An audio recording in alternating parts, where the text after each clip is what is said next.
Fledgling Spanish brand Cupra offers a surprisingly appealing compact family EV with sporting genes. This car, the Born. This is only the company's second standalone model, the first to be rear-driven and the first to be fully powered by electricity. It takes all the clever ingredients of other VW Group EVs, but blends them into a more engaging and characterful confection. The Born springs away from rest, of course, as all EVs do, running out of puff just after the point where you realise that the torque rush has inadvertently pushed you over the speed limit. Everything so far is just as it would be in a Volkswagen ID3 this Born is almost entirely based on. But Cupra wants to convince you that this is a far sportier confection, and to that end has fitted shorter coil springs lowering the ride height, along with wider tyres, a more direct variable ratio steering setup and a retuned stability control system.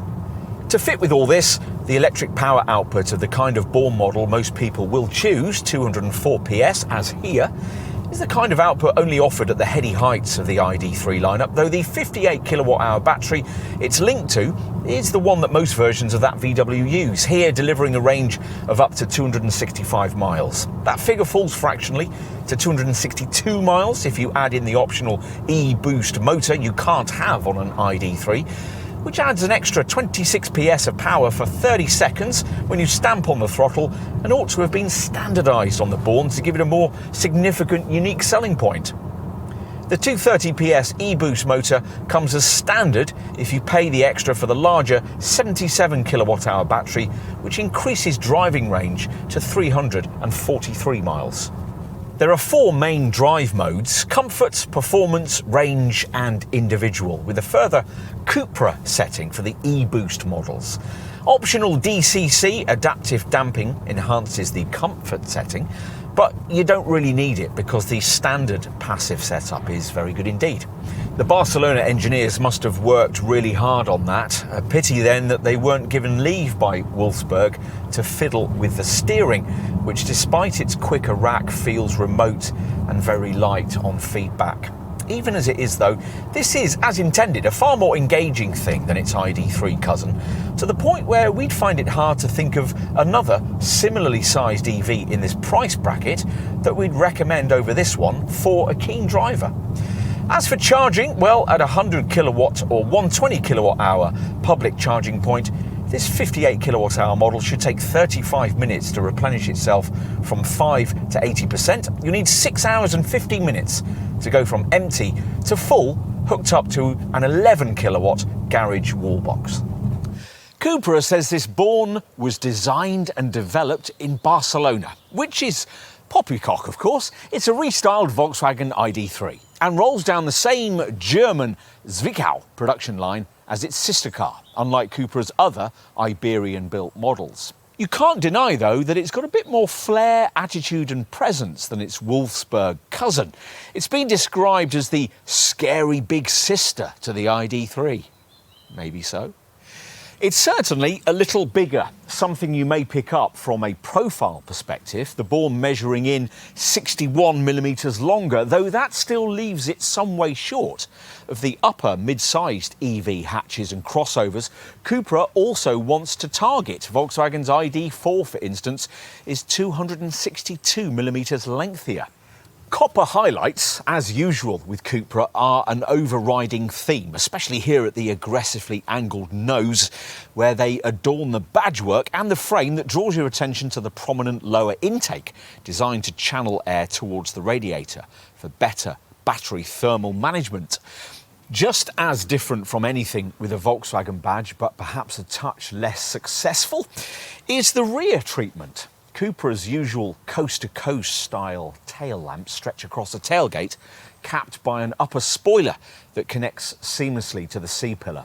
Lower down, body-coloured integrated diffuser supplies the required sporty vibe. But just how Cupra has the Volkswagen Group conglomerate allowed this Spanish brand to be inside? Well, it's actually quite a different ambience from the other compact VW Group EVs available at this price point, and quite an agreeable one.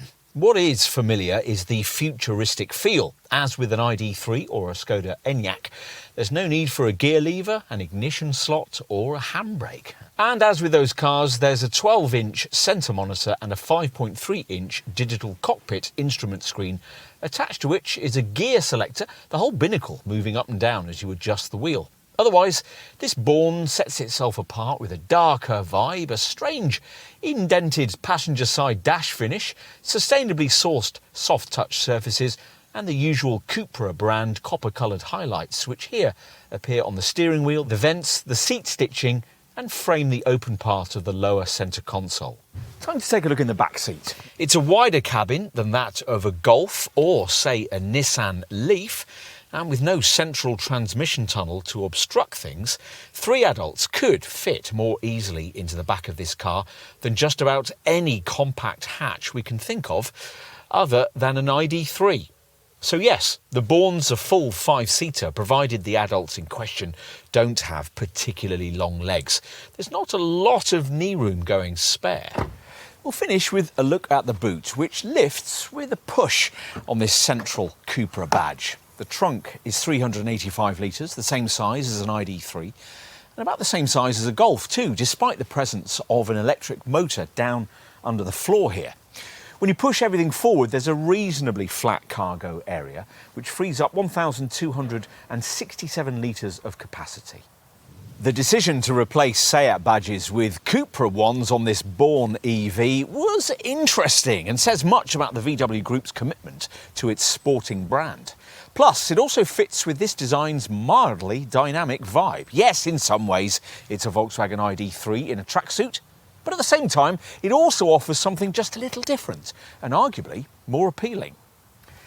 It's not as different from an ID3 as Cupra thinks it is. The Born's cause would have been helped in this regard if the brand had standardised the faster e-boost motor and made that a unique selling point. But this car is more engaging to drive and, to our eyes, more engaging to look at too. Do you really want to pay considerably more in this segment to get only slightly more space and fractionally more driving range from an EV that almost certainly won't be as interesting at the wheel or look as good on your driveway?